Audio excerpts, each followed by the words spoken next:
Shalom, bien-aimés dans le Seigneur, nous vous saluons au nom précieux de notre Seigneur Jésus-Christ. Bienvenue dans 15 minutes d'impact Zoé. 15 minutes d'impact Zoé est une émission qui vous bénit par la grâce des dieux, qui vous impacte et change votre manière de concevoir la vie chrétienne. Aujourd'hui, je vous parlerai de sortir de l'échec. Nous allons nous baser sur l'histoire donnée dans le livre de Nombres, le chapitre 13, le verset 23 à 33. Mais aussi, nous passerons dans Nombres, le chapitre 14. Avant de continuer, nous voulons placer les fondements en vous disant, frères et sœurs, que Dieu n'a pas mis l'homme sur terre pour qu'il puisse échouer. Dieu n'a jamais placé l'homme sur terre pour aller à côté de son but. La réussite, c'est dans le cœur de Dieu. Dieu nous place sur terre pour que nous puissions réussir. Dieu nous place sur terre pour que nous puissions atteindre notre but. Mais si l'homme va échouer, il va le désirer, il va aller à côté de ce que le Seigneur a eu à planifier. Le Seigneur a une volonté dans le ciel pour l'homme et il désire à ce que cette volonté puisse s'abattre sur terre. Dans le livre de Nombres, le chapitre 13, le verset 23 à 33, il est donné l'histoire du peuple d'Israël qui doit conquérir Canaan. Mais remarquez au début, Dieu dit à Moïse d'aller espionner Canaan, d'envoyer quelques personnes pour espionner Canaan. Dieu dit déjà au début que c'est un territoire donné à leur possession. Mais il envoie ces peuples qu'ils aillent aussi voir ce qu'ils allaient posséder. J'aimerais ici nous donner quelques clés qui nous ramènent de sortir de l'échec pour atteindre le succès. Il y a bien de clés qui nous ramènent à la réussite selon la volonté de Dieu et la parole de Dieu. Mais ici, j'aimerais énumérer quelques-uns pour vous bénir et éclairer votre marche dans la vie chrétienne. Premièrement, vous devez savoir, frères et sœurs, pour atteindre le succès, vous ne devez jamais vous concentrer sur ce que les autres ont. Vous devez apprendre à vous concentrer sur ce que vous avez. Matthieu, le chapitre 25, la Bible nous parle de l'histoire des talents. C'est alors qu'un maître est sorti, il a appelé ses serviteurs pour leur distribuer des talents. À l'un, au premier, il a donné 5 talents. Au deuxième, il a donné 2 talents. Et au dernier, il a donné 1 talent. L'essentiel n'est pas le fait qu'on a réussi un seul talent. Mais l'important, c'est de fructifier ces talents et de le multiplier. Vous allez voir la réaction de la personne qui avait réussi un seul talent. Comment est-ce qu'il s'est comporté? Il a enfouir les talents, disant que son maître était vraiment furieux, son maître était colérique et qu'il allait se fâcher à son retour. Et son maître va traiter de ses serviteurs d'être méchants. Pourquoi? Parce qu'il n'a pas fructifié ses talents. Retenons premièrement, frères et sœurs, qu'il ne faut jamais se concentrer sur ce que les autres ont. Nous devons apprendre à nous concentrer sur ce que le Seigneur a mis en nous, afin de le fructifier, afin de le travailler. Ne pas voir la personne qui possède 1000, ne pas voir la personne qui possède 100, mais de voir le peu que j'ai, afin de le travailler et de le multiplier. La deuxième des choses, pour atteindre le succès et sortir de l'échec, vous devez avoir une vision claire et savoir utiliser votre temps. Frères et sœurs, Dieu ne bénit jamais une personne qui n'a pas de vision. Dieu ne bénit jamais une personne aussi qui ne sait pas utiliser son temps. Commençons par parler de la vision. La vision, ce n'est pas ce que nous voyons par les yeux physiques. La vision, c'est ce que tu possèdes dans toi.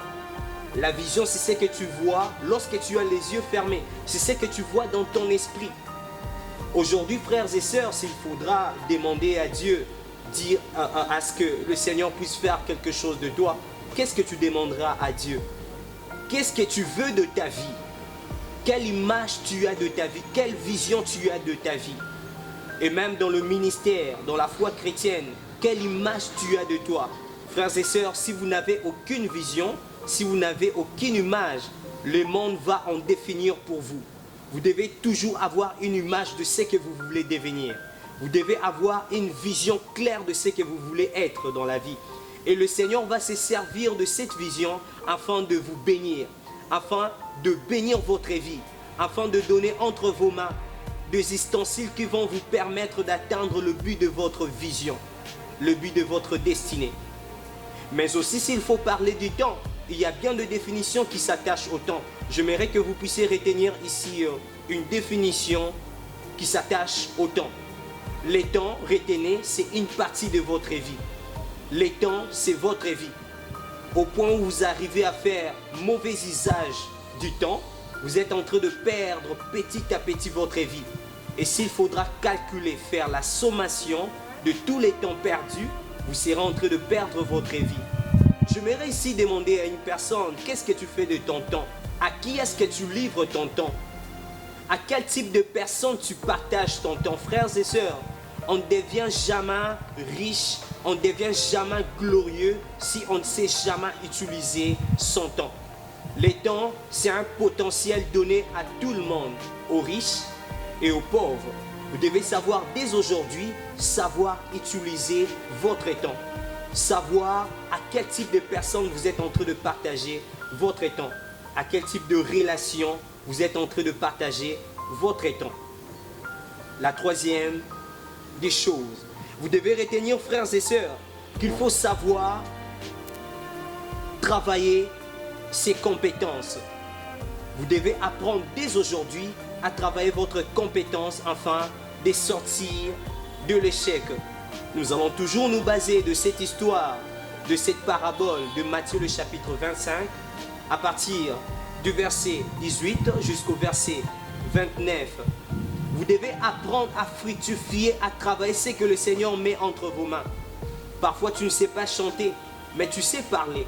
Parfois tu n'arrives pas à prêcher, mais tu peux faire mieux autre chose. Parfois aujourd'hui, tu ne peux pas étudier, tu n'as pas de frais pour étudier. Mais tu dois voir ce que le Seigneur met entre tes mains afin de le fructifier. Tu ne dois pas envier ceux qui ont 2 millions. Tu ne dois pas envier ceux qui ont de capacités pour étudier. Tu dois commencer par te concentrer sur ce que le Seigneur a mis entre tes mains comme potentiel afin de le multiplier. Tu dois te concentrer sur ce que le Seigneur a mis en toi. L'intelligence que le Seigneur t'a donnée de faire le tresse. L'intelligence que le Seigneur t'a donnée de conseiller les autres. L'intelligence que le Seigneur t'a donnée de jouer au ballon. Tu dois te concentrer sur ça, sur ce que tu as, afin de le fructifier. Apprendre à travailler ses compétences. C'est la troisième des choses. J'aimerais passer si vite à la quatrième des choses. Vous devez savoir, frères et sœurs, à changer les obstacles en opportunités. Apprendre à changer les obstacles en opportunités est un élément capital qui va te permettre de changer de dimension. Et un élément capital qui va te permettre de passer à l'autre bord de ta vie. C'est un élément très important qui va te permettre de shifter ta vie. Basons-nous sur cette histoire de Nombre, le chapitre 13, le verset 23 à 33. Moïse a envoyé de chaque tribu une personne pour aller espionner Canaan. Mais à leur retour, bien que Canaan était barricadé, bien que Canaan était fort barricadé, il y avait des géants. Voyez bien leur réaction. Ils disent à Moïse, nous ne pouvons jamais conquérir Canaan. Le Seigneur ne pourra jamais nous donner Canaan parce qu'il est barricadé et il y a des géants à Canaan. C'est leur vision, c'est leur manière de voir. Ils se limitent par les obstacles qui se présentent devant eux. Ils n'arrivent jamais à changer cet obstacle en opportunité. En quelque sorte, c'était une opportunité que le Seigneur avait mis au devant du peuple d'Israël afin de leur donner Canaan, parce que le verset premier, la Bible dit qu'il avait déjà donné Canaan à Israël, mais il a permis seulement qu'ils puissent aller voir. En quelque sorte, frères et sœurs, Dieu nous bénit, mais Dieu nous permet aussi de voir si cette bénédiction nous plaît. Parce que Dieu envoie le peuple d'Israël afin de voir si Canaan leur plaisait. Mais j'aime la réaction de Josué et de Caleb. Josué et Caleb ne voient pas comme les autres. Josué et Caleb, c'est le type de personnes qui savent changer des obstacles en opportunités. Il y avait des géants. Canaan était fort barricadé. Mais ils ont dit à Moïse, n'écoutez pas ces gens. Dieu peut nous donner ces territoires. Dieu peut nous accorder Canaan. Nous devons aller et combattre. Dieu va nous donner Canaan. Tu dois apprendre aujourd'hui à changer les obstacles en opportunités. Quel est cet obstacle qui se positionne au-devant de toi? Quel est ce problème qui se positionne au-devant de toi? Qui ne te permet pas de voir le futur? Qui ne te permet pas de voir la gloire qui se place au-devant de toi? Qui ne te permet pas de voir ce que le Seigneur a mis entre tes mains? Parfois Dieu te bénit, mais il te permet de faire un pas, de faire ta part, afin que cette bénédiction ne soit pas un gâchis. Apprendre à changer les obstacles en opportunités. Le feu Miles Monroe a dit ceci, qu'il faut apprendre à ne pas voir les obstacles, mais à voir les obstacles comme une échelle qui nous permet de monter dans la gloire. Et c'est ce que je viens t'exhorter en ces moments. Utilise tes obstacles pour monter. Parfois Goliath n'est pas une personne envoyée pour te tuer. Goliath n'est pas envoyé pour t'assujettir. Goliath est une échelle pour ta gloire. Goliath est utilisé pour te donner la royauté. Goliath est utilisé pour te faire monter dans une autre dimension de ta vie. Apprendre à changer les obstacles en opportunités. La cinquième des choses, vous devez apprendre, frères et sœurs, à vous entourer des meilleurs. On ne peut jamais devenir grand, on ne peut jamais atteindre la gloire si l'on ne s'entoure pas de meilleures personnes. N'ayez pas peur de côtoyer de Caleb et de Josué qui ont une vision claire de cette gloire. N'ayez pas peur de côtoyer de personnes qui ont la même vision que vous. N'ayez pas peur de côtoyer de personnes qui visent la grandeur, qui visent la hauteur. Détachez-vous de ces personnes qui visent le désespoir. Détachez-vous de ces personnes qui vous découragent. Détachez-vous de ces personnes qui ne vous permettent pas d'aller dans une autre dimension. Parfois, frères et sœurs, il faut oser et être listé parmi les personnes qui ont eu à oser que ne pas essayer dans la vie. J'aimerais toucher une personne qui est en train de me suivre et te dire, frères et sœurs, que Dieu est en train de te parler. Dieu te dit de faire un pas, d'aller vers l'autre bord de ta vie, vers une autre dimension de ta vie. Fais un pas de la gloire. Prends le courage de marcher.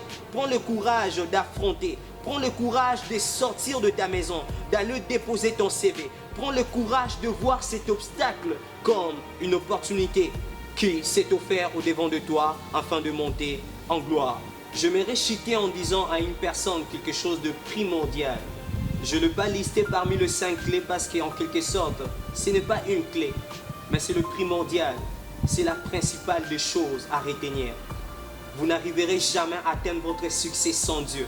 Le meilleur succès est défini selon la parole de Dieu, selon la volonté de Dieu, selon les plans de Dieu, selon ce que Dieu a réservé dans les cieux pour toi.